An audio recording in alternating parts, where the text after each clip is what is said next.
আলট্রাস এবার হচ্ছে ওরকম বড় একটা আয়োজন রাখতেছে যেখানে দলকে রাজকীয় একটা ওয়েলকাম জানানো হবে। আগে যেখানে আমরা চিন্তা করতাম যে ভাই একটু দুর্নীতি যদি কমে তাহলে হয়তো আমরা একটু ফুটবলটা ভালো দেখবো, কিন্তু আমরা এখন ওই স্বপ্নতে নাই। আমরা এখন স্বপ্ন দেখি যে আমরা এশিয়ান কাপ খেলবো, আমরা ওয়ার্ল্ড কাপে খেলবো।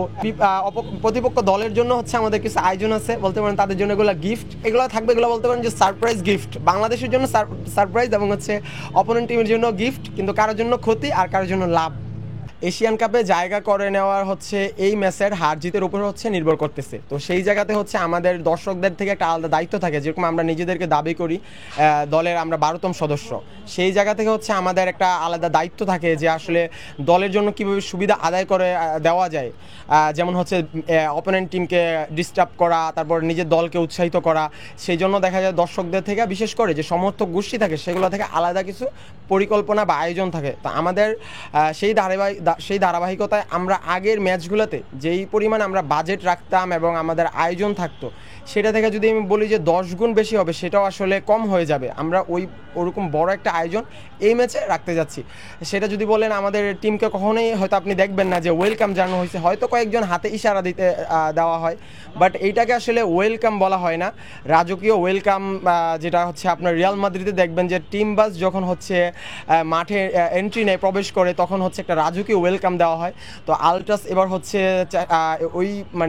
ওইরকম বড় একটা আয়োজন রাখতেছে যেখানে দলকে রাজকীয় একটা ওয়েলকাম জানানো হবে। এবং হচ্ছে আমরা তো সবসময় দল হার জিত যাই হোক না কেন, দলকে হচ্ছে বিদায় দিয়ে তারপর হচ্ছে আমরা বাসায় ফিরি। তো বাহিরের আমাদের আয়োজন মাঠে ঢুকার প্রবেশের সময় এক বড় একটা আয়োজন থাকতেছে, এবং বাহিরের সময় একটা আয়োজন থাকতেছে, এবং মাঠের ভিতরও হচ্ছে।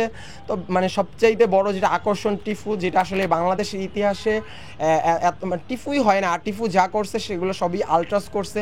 তো সেই জায়গা থেকে হচ্ছে এত বড় টিফু করার পরিকল্পনা করা হইতেছে, যেটা বাংলাদেশের ইতিহাসে হয় নাই। এবং যদি হচ্ছে এশিয়ান লেভেলে তুলনা করা হয়, যে আসলে এশিয়ান যে টপ টিফুগুলা, যে বড় বড় যে টিফুগুলো হয়েছে, ওই তুলনা করার মতো হচ্ছে টিফু প্লাস হচ্ছে আরও যে হচ্ছে আকর্ষণীয় কিছু আমাদের অ্যাক্টিভিটি থাকবে, যেগুলো আসলে বাংলাদেশের ইতিহাসে আগে কখনো হয় নাই। তো আলট্রাস ওই পরিকল্পনা নিয়ে হচ্ছে আগাচ্ছে। আশা করতেছি দলের জন্য হচ্ছে আমরা যে দাবি করি যে আমরা দলের 12তম সদস্য, দলের সদস্য মানে হচ্ছে দলের জয়ে হচ্ছে অবদান রাখবে। তো আলট্রাস ওই জয়ের অবদান রাখবে।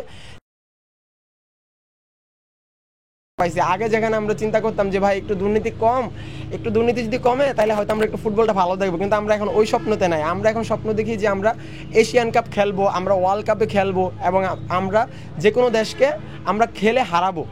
আমরা হচ্ছে এটা দেখতেছি। তো সব কিছু মিলে হচ্ছে ফুটবলের এই চেঞ্জ, এই পরিবর্তন, আমার মনে হচ্ছে ফুটবলের হচ্ছে একটা বিপ্লব বলেন, বা ফুটবলের নতুন স্বাধীনতা। আমাদের আসলে আয়োজন অনেকগুলো, আমাদের যত আয়োজন দেখতেছেন, হয়তো কিছু আয়োজন আছে আমরা সৌন্দর্যের জন্য করব, কিছু আয়োজন থাকবে আমাদের হচ্ছে আমাদের দলকে উৎসাহিত করার জন্য, যেমন রাজকীয় ওয়েলকাম, স্বাগতম জানানো।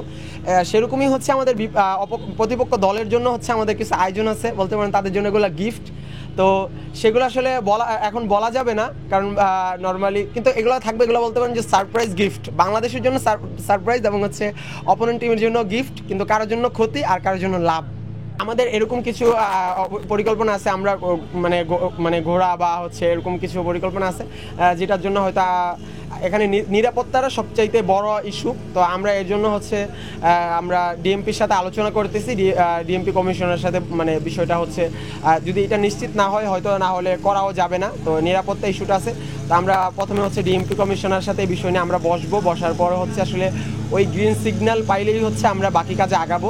ওই গ্রিন সিগন্যালের জন্যই মূলত ওয়েট করতেছি। আশা করতেছি আমরা যেটা চাচ্ছি, সর্বোচ্চ যে আয়োজনটা, ওই আয়োজনের জন্য আসলে প্রশাসনের সহযোগিতা ছাড়া আসলে আমাদের হবে না। তো যার কারণে আমরা ওই প্রশাসনের গ্রিন সিগন্যালের উপরে হচ্ছে আর কি নির্ভর করতেছে। ওই গ্রিন সিগন্যাল পাইলে আমরা হচ্ছে আমাদের সমর্থকদেরকেও আসলে এইটার সুখবরটা হয়তো দিতে পারবো আর কি।